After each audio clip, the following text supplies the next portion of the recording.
and that copper regulates the energy that the iron is now attracting on the body. Why is there iron on this body, in the cells? Iron inside the human body, and iron is not even produced on this earth.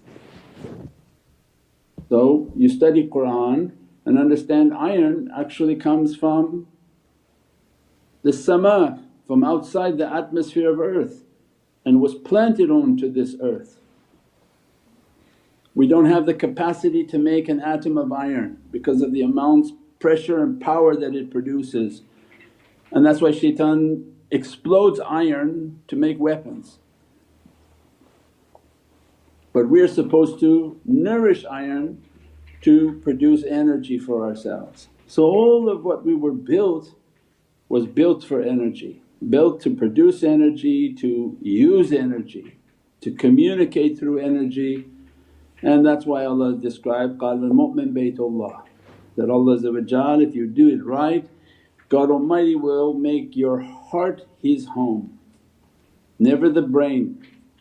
So the material world is brain because that's the throne of shaitan. The heavenly world, the throne of God is upon the heart of the servant. The throne of the devil is upon the brain of the servant.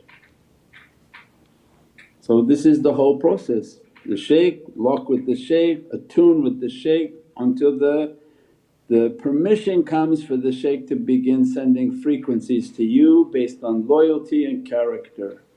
There's no shaykh going to send you frequencies when 3 or 4 of them watching you, that you're watching all the other people, you're not loyal to anything. Why would they send you their frequencies? It's not something to be wasted,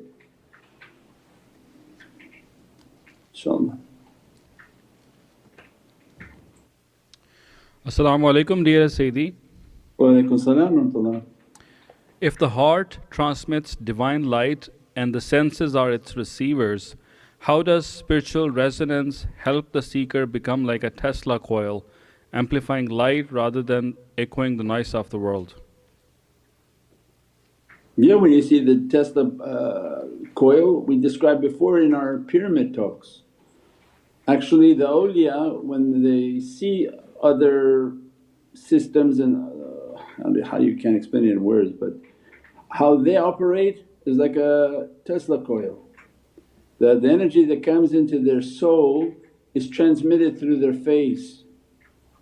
Some can transmit from city to city, from state to state, or from continent to continent. And the continental awliya, their souls are rising and through their face they're transmitting to all the other awliya. And they take their signal from the spiritual growth. So the whole system Allah created for us is that which is eternal, is the heart that when it's lit then the face is the representation of that which never perishes. At the end of Surah Yasin we recite that everything shall perish except the holy face. So means in their spiritual training they understood, they connected their heart and their face was dressed. As a result of the dress upon their face and the 7 openings from their faces are transmitters of divine energy. And depending upon their strength they were responsible for cities, that's why we said it's a system. When they're younger they were responsible for transmitting in a city, and then from a city to a state, from a state to many cities until one passes away and they move within the system, and there are ones that represent continents. And from the continent there's one whom represents this pyramid, and ones whom represent galaxies and universes. And Allah described, they say, "Shaykh, where's the proof of that?" Is in Suratul Yusuf. This is the beginning of our training, we go 1 through 9, Fatiha to Surah 1 through 12 is the beginning, Fatiha to Suratul Yusuf. Marifah is from 9 through Kawthar 108. So the 12th surah when you make your hajj and pilgrimage, Allah describes the 12th surah, this is a very beautiful qissa of Suratul Yusuf.